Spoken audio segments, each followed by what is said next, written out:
नमस्कार। संवाद के इस खास कार्यक्रम में आपका स्वागत है। आज हमारे खास मेहमान श्री आलोक रंजन जी हैं। आलोक जी उत्तर प्रदेश के मुख्य सचिव के पद से सेवानिवृत्त हुए हैं।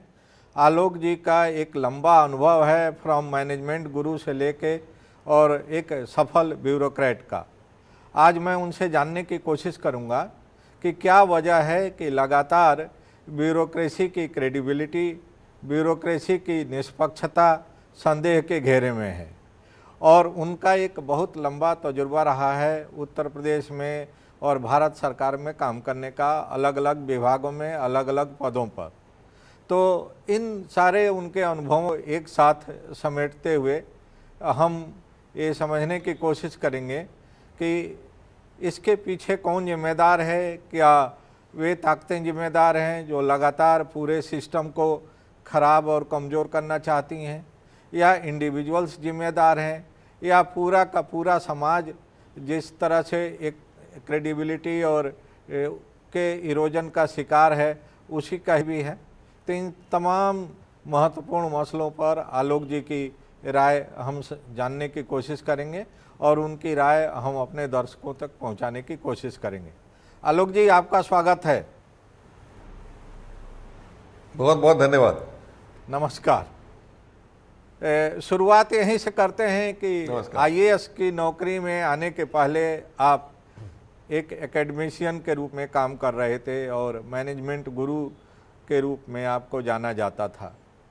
तो एक मैनेजमेंट गुरु से और एक सफल ब्यूरोक्रेट की जो जर्नी रही आपकी, उसमें क्या क्वालिटेटिव चेंजेज आपको नज़र आया?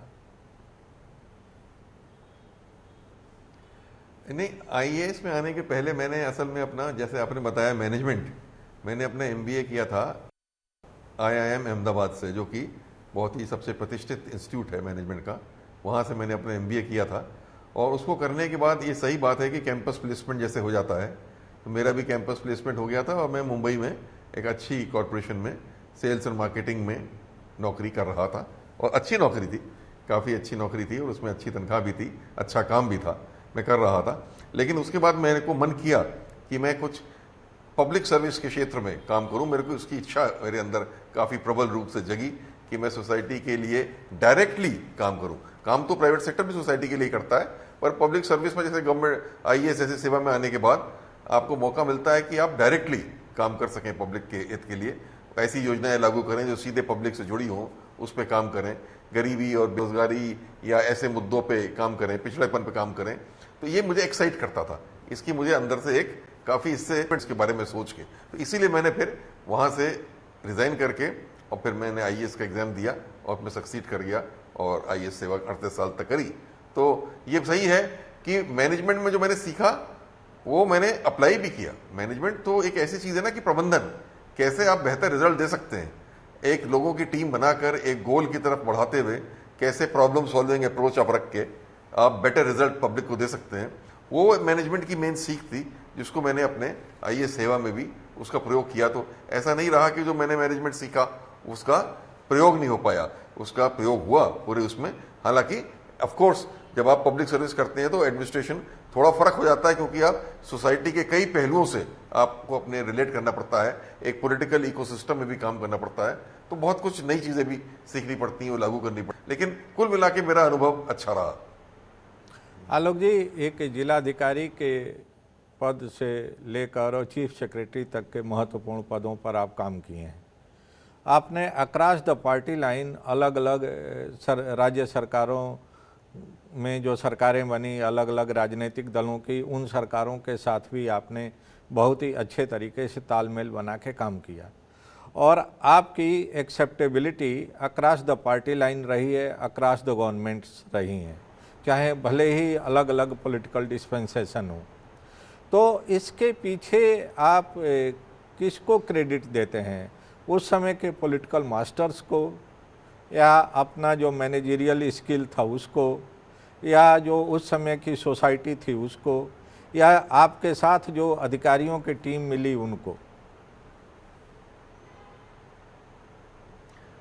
नहीं, देखिए, ये आपने जो पूछा बड़ा गंभीर प्रश्न है और बात भी सही है, लेकिन मेरा अपना अनुभव और 38 साल का जो मैंने पाया, जो आपने कहा कि अलग अलग पार्टीज पावर में आई, पॉलिटिकल पार्टीज, और उन पे मैंने काम किया, और मेरा ये सौभाग्य रहा कि सभी ने मुझको अच्छे पदों पे काम करने का अवसर दिया, जिम्मेदारियां दी जो मैंने निभाई अपनी तरीके से, और मुझे सभी गवर्नमेंट्स में पूरा सहयोग सरकारों का मिला, और मैंने भी अपने तन मन से अपना कार्य किया।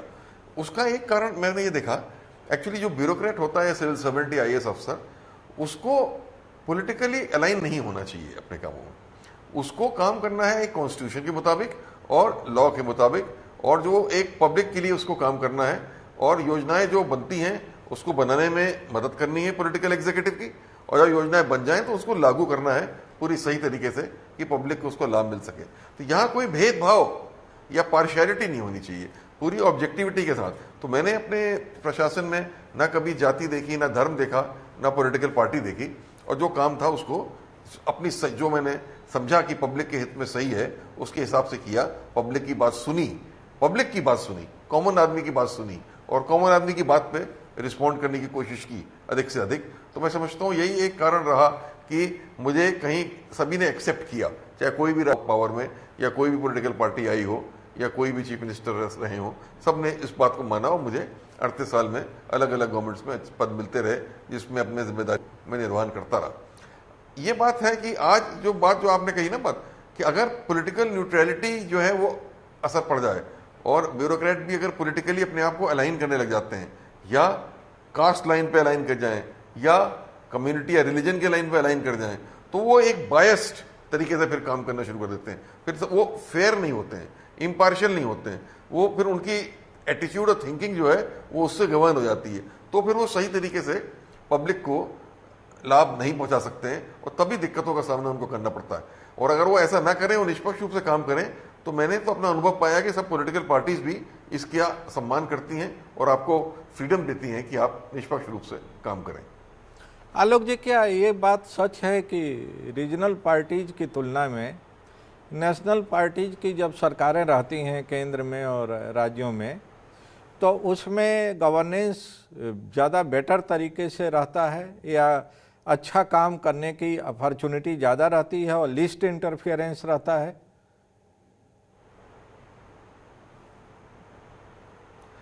नहीं, मैं ऐसा नहीं समझूंगा। मैं समझूंगा नेशनल पार्टीज हों पावर में, स्टेट में, या रीजनल पार्टीज हों, वो तो आपको ऐसा नहीं है कि नेशनल पार्टी में बेहतर काम करने का मौका मिलेगा और रीजनल पार्टी में कम अच्छा काम करने का मौका मिलेगा। ये है कि रीजनल पार्टीज लोकल मुद्दों से ज़्यादा जुड़ी हुई रहती हैं, नेशनल पार्टीज काफ़ी हद तक नेशनल मुद्दों को और हाईलाइट करती हैं। लेकिन अल्टीमेटली जब स्टेट में गवर्नेंस आपको करनी है, तो स्टेट के जो मुद्दे हैं, जो स्टेट की प्रॉब्लम्स हैं, उनके लोगों की समस्याएं हैं, उन्हीं के लिए नीतियां बनानी है, उन्हीं को नीतियों को सही तरीके से लागू करना है। तो therefore you work for the people of the state, आपको उसके लिए काम करना है। तो मेरा तो अपना अनुभव रहा, चाहे कोई भी पार्टी पावर में रहे, चाहे रीजनल रही हो चाहे वो नेशनल रही हो, वो ऐसा नहीं है कि कोई उसमें फर्क ऐसा होता है काम करने में, या किसी में ज़्यादा बेहतर वातावरण होता है, किसी में कम वातावरण होता है। ये ऐसा कोई इशू नहीं है, क्योंकि नेशनल पार्टी भी जो काम करती है वो भी अल्टीमेटली उसके जो रीजनल पार्टी, उसका विंग जो होता है स्टेट का, वही गवर्नेंस में इन्वॉल्व होता है। तो इसी तरीके से रीजनल पार्टी की बात भी रहती है। तो ऐसा कोई मुझे समस्या सामने नहीं आई। नहीं, एक आम तौर पर कहा जाता है और ये परसेप्शन भी है कि रीजनल पार्टीज का जो विज़न होता है वो स्टेट सेंट्रिक होता है, और नेशनल पार्टीज का विज़न पैन इंडिया होता है। इसलिए उनकी पॉलिसीज में, उनके प्रोग्राम्स में, उनके एजेंडा में पैन इंडिया को ज़्यादा तरजीह दिया जाता है। इसमें क्या सच्चाई है? नहीं, ये सही है कि नेशनल पार्टीज, क्योंकि वो गवर्नमेंट ऑफ इंडिया लेवल पे या नेशनल लेवल पे पावर में आती हैं, या उसके लिए उनका एजेंडा बनता है, तो उनका विजन एक नेशनल या इवन इंटरनेशनल विजन उनका होता है।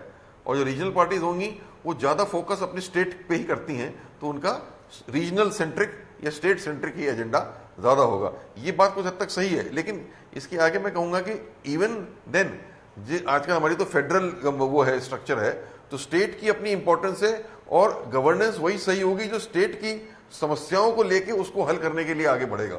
हर स्टेट की समस्या अलग होती है। नेशनल लेवल से कोई चीज़, कोई एजेंडा हो या पॉलिसीज हो, वो उस तरीके से हर जगह लागू नहीं हो सकती। हर प्रांत की अलग तरीका है उनके इकोनॉमिक सिस्टम अलग है, सोशल सिस्टम अलग है, पॉलिटिकल सिस्टम अलग है, लोग अलग हैं, कल्चर अलग है, तमाम चीजें फर्क है। इसलिए स्टेट सेंट्रिक तो होना जरूरी है ही, किसी भी स्टेट में गवर्न करें। और जब आप भारत सरकार में चले जाते हैं, of course then you have to work national vision, तो वहां पे नेशनल पार्टी की बात आ जाती है, जो नेशनल विजन आ जाता है, जो आप उसके हिसाब से काम करें। पर जब प्रदेश में काम कर रहे हैं तो एक रीजनल इश्यूज को इंपॉर्टेंस देना और एक रीजनल विजन होना बहुत इंपॉर्टेंट है। हालांकि वो विजन नेशनल विजन से अलग नहीं हो सकता, उससे जुड़ा होगा, लेकिन फोकस या महत्व जो है आप रीजनल इश्यूज को ज्यादा देंगे। आप फाइनेंस डिपार्टमेंट को भी लंबे समय तक आपने हैंडल किया है और फाइनेंस सेक्रेटरी के रूप में भी आपने काम किया है।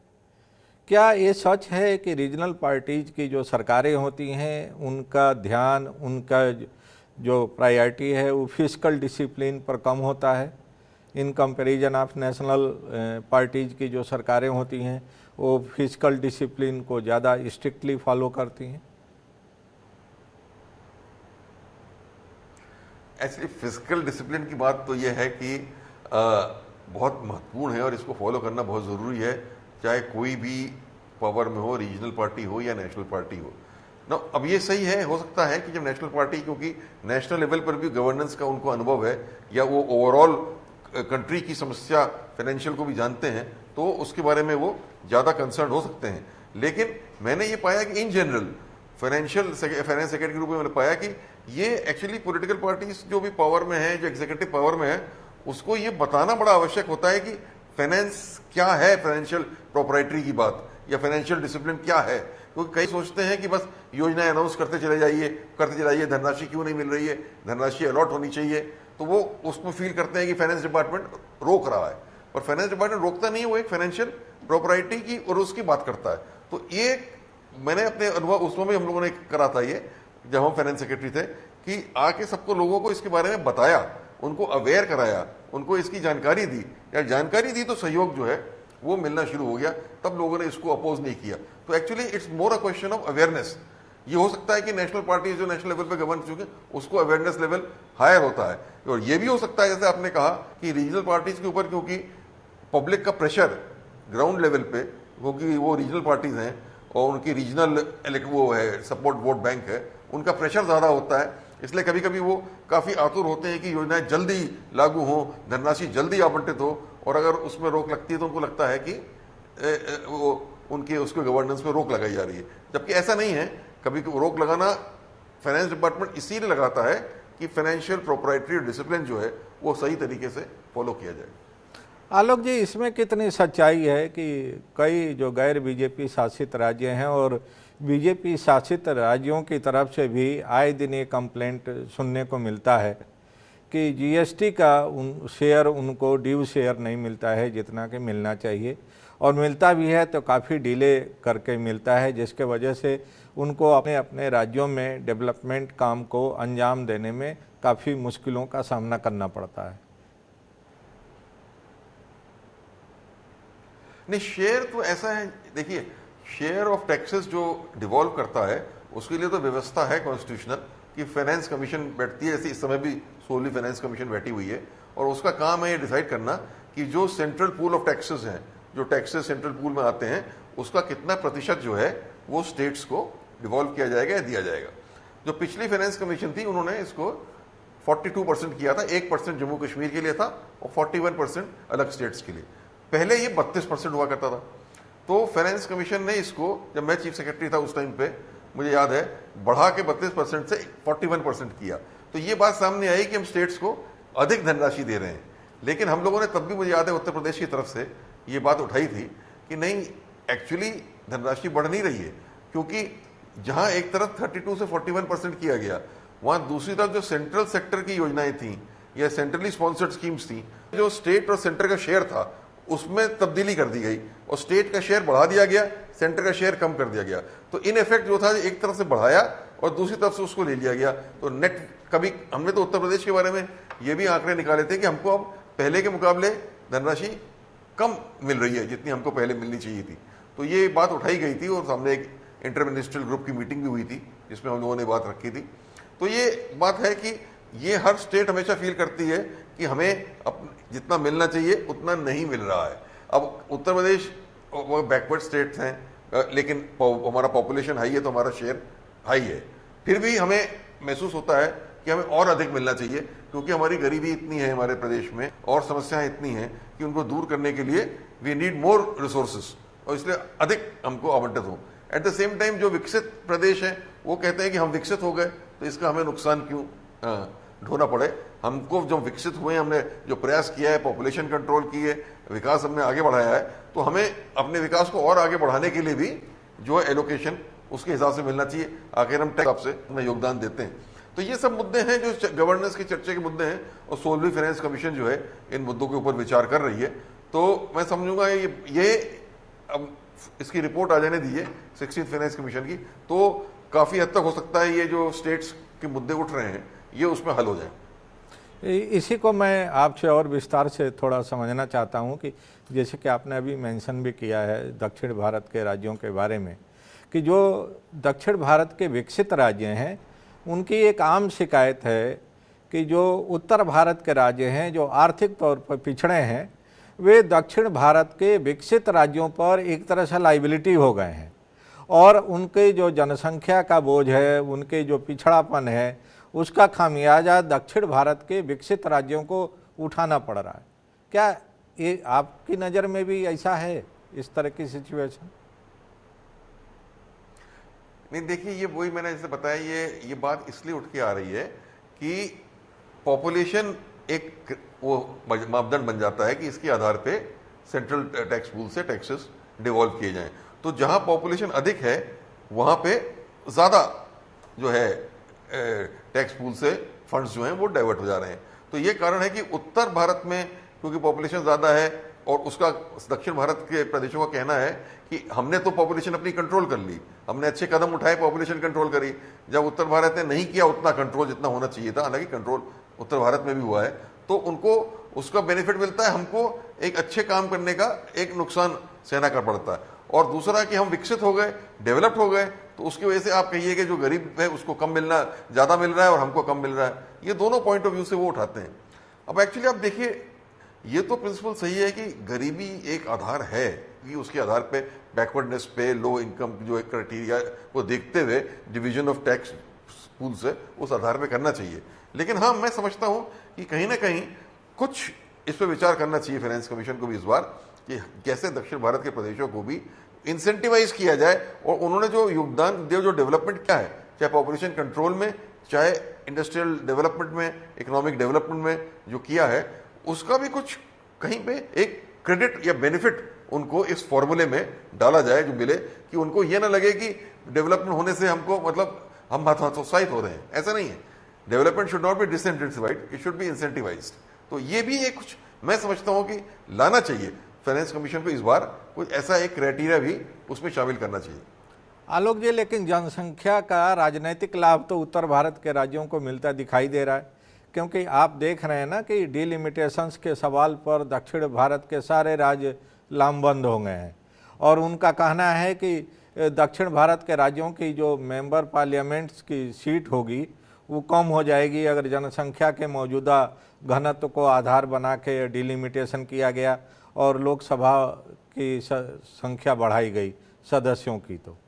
तो एक तरफ जहां आर्थिक रूप से जनसंख्या का नुकसान हो रहा है, वहीं अगर पॉलिटिकली देखा जाए तो उत्तर भारत के राज्यों को अपनी तेज़ी से बढ़ रही जनसंख्या का राजनीतिक लाभ मिलता दिखाई दे रहा है, अगर जो मौजूदा फार्मूला है उसके आधार पर डिलिमिटेशंस की तैयारी की गई या डिलिमिटेशंस को अंतिम।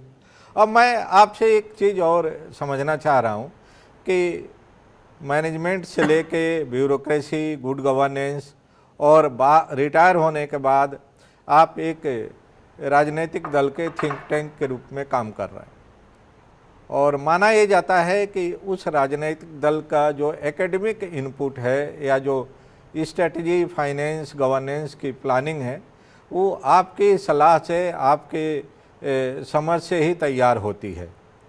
तो ये जो नई भूमिका है आपकी, इसको लेके आपको कितना आप कंफर्टेबल हैं, या आपने नेचुरली उसको आत्मसात कर लिया? जिस तरह से आपने मैनेजमेंट से ब्यूरोक्रेसी में शिफ्ट किया था, उसी तरह से ब्यूरोक्रेसी से जब आप पॉलिटिकल प्रोसेस का हिस्सा बने तो? देखिए, मेरा अपना ये मानना है कि पॉलिटिकल प्रोसेस ही बड़ी इंपॉर्टेंट है देश के विकास के लिए, और अल्टीमेटली वो पॉलिटिकल प्रोसेस से ही जो होता है, पॉलिटिकल पार्टीज पावर में आती हैं और उनके विजन से और उनकी पॉलिसीज से ही अल्टीमेटली विकास जो है वो होता है सिटीजन का, या देश आगे बढ़ता है। तो एक बहुत महत्वपूर्ण ये कड़ी है। तो इसीलिए मैं इसमें इंटरेस्टेड भी हुआ और मुझे इसकी तरफ आकर्षण हुआ। लेकिन मैं बेसिकली मैं पॉलिटिकल पर्सन नहीं हूं कि मैं चुनाव लड़ूं या इलेक्शन करूं, लेकिन हाँ, मैं एक सोच रखता हूं देश की और प्रदेश की समस्याओं के बारे में, और मेरी सोच हमेशा रही है सकारात्मक और कंस्ट्रक्टिव और पॉजिटिव, कि कैसे चीजों को बेहतर किया जाए। मैं नेगेटिव नहीं हूं। मैं क्रिटिसाइज अगर करना है तो क्रिटिसाइज करने के बाद ये बताया जाए कि ये चीज बेहतर कैसे हो सकती है, in the interest of the people, जनता के इंटरेस्ट में, पीपल के इंटरेस्ट में कैसे बेहतर हो सकती है। तो मैं इस अप्रोच से प्रॉब्लम्स के बारे में सोचता हूं, और क्योंकि एक बुद्धिजीवी व्यक्ति रहा हूं और पढ़ने का और लिखने का शौक रहा है, मैं निरंतर पढ़ता भी रहता हूं, सोचता रहता हूं, लिखता भी रहता हूं। तो इन मुद्दों पर मैं अपने दिमाग में बहुत सोचता रहता हूं कि कैसे चीजों को बेहतर किया जाए, कैसे, जैसे अनएम्प्लॉयमेंट की समस्या है तो भाई उसको कैसे दूर किया जाए, या गरीबी से कैसे दूर किया जाए, या कृषि की उत्पादकता कैसे बढ़ाई जाए, इंडस्ट्रियलाइजेशन कैसे लाया जाए। तो इन सब पे मैं सोचता रहता हूं। तो ये जरूर सही है कि मैं जब मेरी अपनी राय जो है इसके संबंध में जब मुझे से मांगी जाती है इन मुद्दों पर, तो मैं देता हूं। मैं पॉलिटिकली ऐसा नहीं है कि मैं एक्टिव होके सामने कोई चुनाव लड़ रहा हूं या वो कर रहा हूं, बट यस, जैसे आपने कहा, एक सोच मेरी जो है, मैं जब मेरे से मांगा जाता है ओपिनियन किसी चीज में या विचार मेरे मांगे जाते हैं तो मैं देता हूं। इसलिए देता हूं कि मैं समझता हूं कि देश की बढ़ोतरी के लिए कई ऐसे मुद्दे हैं जिन पे चर्चा होनी चाहिए और चर्चा होके उस पर आगे बढ़ना चाहिए। बिकॉज अल्टीमेटली सबका फोकस ये होना चाहिए कि कंट्री आगे बढ़े, देश आगे बढ़े, डेवलप नेशन हम बन के दिखें। वो तभी होगा जब एक सही तरीके की नीतियां लागू होंगी और उसके पीछे चिंतन होगा। बहुत बहुत धन्यवाद आलोक जी, आपको इतनी महत्वपूर्ण जानकारी साझा करने के लिए। नमस्कार। धन्यवाद।